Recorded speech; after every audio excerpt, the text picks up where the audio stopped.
Aidan Hutchinson, Michigan man, 2022 NFL draft class, rated rookie.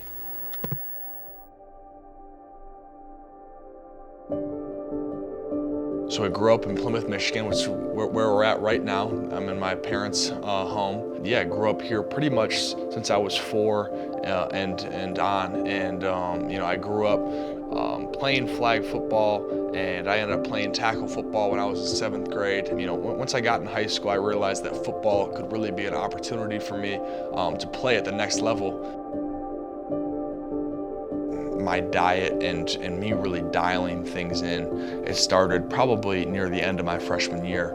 I came into Michigan, and that first fall camp I had, I was hurting a little bit. I would play a good freshman season, but it was rough for me physically.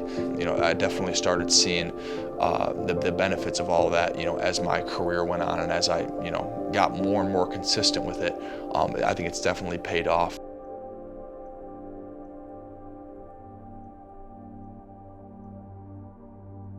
A lot of those workouts, it's mental warfare for me, because those workouts really aren't easy at all, and it's something that I'm consistently battling with my mind. That's how I get my mindset, by continuing to sharpen it through hard workouts, and I acknowledge that I got the pain going on, but I continue to push through just because I know that's what will make me a better football player, and I'm trying to be on the field for 80 plays in the NFL.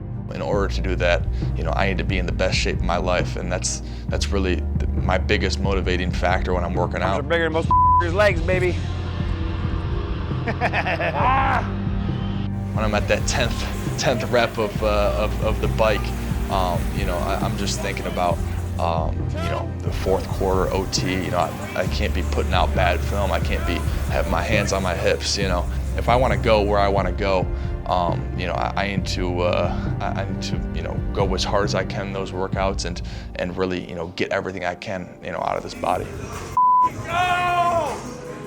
He is one of the most gifted human beings that has come through these doors. He sets a precedent. He doesn't sit there and just be mediocre. He's going to be the #1 overall pick.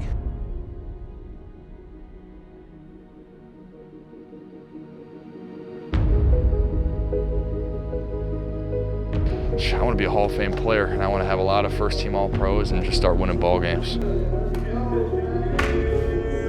Yeah, appreciate you, man. Still got to work out. Day before running, got to get after it right now.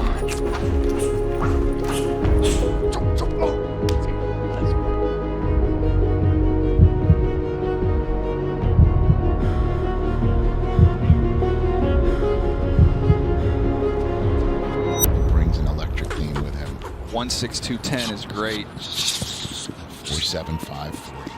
1.62. Aidan Hutchinson coming out of Michigan, 14 sacks a year ago. He brings the explosion, he brings the consistency down to down, and he brings the leadership. There's a drive there. They're going to get a guy who's probably going to go to a bunch of Pro Bowls. He had a fantastic final season. He plays really hard. They said he plays strong. All right, Hutchinson.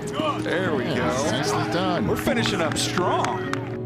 Hey man, you ruined Saturday in November for me. I went to Ohio State. You're a Buckeye? Yeah. I think being a Michigan man it's definitely a great honor, and I think being a Michigan man involves, just being consistent and really, just having no regrets in your career and what you do on and off the field. So my family has been so involved with this university. Having my sisters graduated from there, and my dad playing football there, my parents met there. Definitely Michigan will be a part of my life that I'll never forget.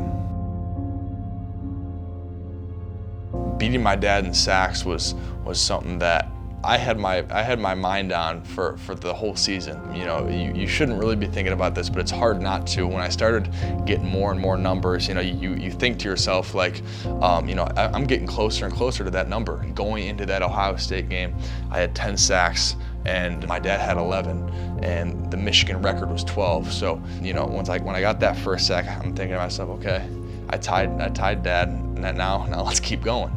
And he ties me, and Melissa's like, that's it, he's tied your record. Right, 11 and you're like, sacks just just break it. Just be done, you know, get beyond that so we don't have to have this discussion anymore.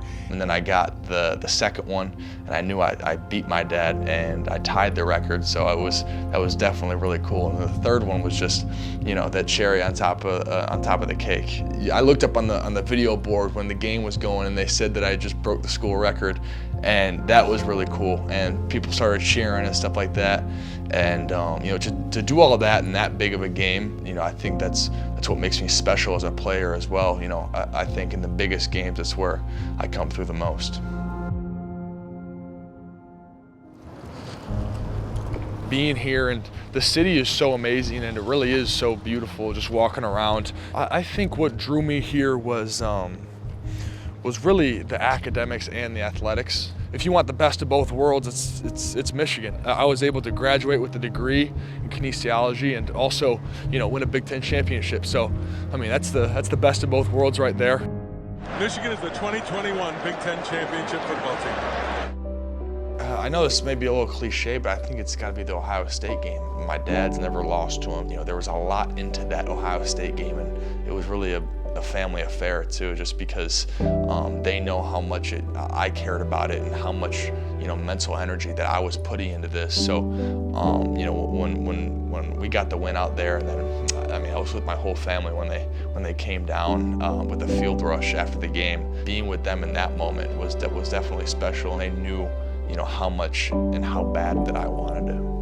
Was just going through all kinds of memes this whole week. I can't watch those videos. They are because they make me cry. The slow-mo of you cheering and you're just sobbing. No, that is not. That is like that was like so good. Aaron, you took off.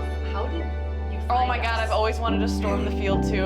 It was every man for themselves. I remember jumping over kind of the wall, and then I start taking off. I'm like, I'm going, and all I hear is, man, I'm like, what? And it was Mom struggling to get over the wall. No, there was some little kids who their dads were going, here, Aidan, trying to pass their kids to Aidan in the pandemonium. It's crazy though, because I swear for a moment during that selfie, the crowd somehow quieted. Everyone was like, it reminds you of that feeling every single day. Every time I see it, it's just, there was nothing like it. You're right. There's probably not ever going to be anything like it again. Draft night. I don't even know how to feel for the draft. And you said you don't think you're gonna cry. I don't think so. You can't anticipate. You are gonna cry. I think overall it's just gonna be fun. Like every one of these events that we get to go to is just like so much fun. We get to dress up, we get to be together, eat some good food. Yeah. Like it's always just fun. Yeah, right. We've had some fun experience. We've had some great things.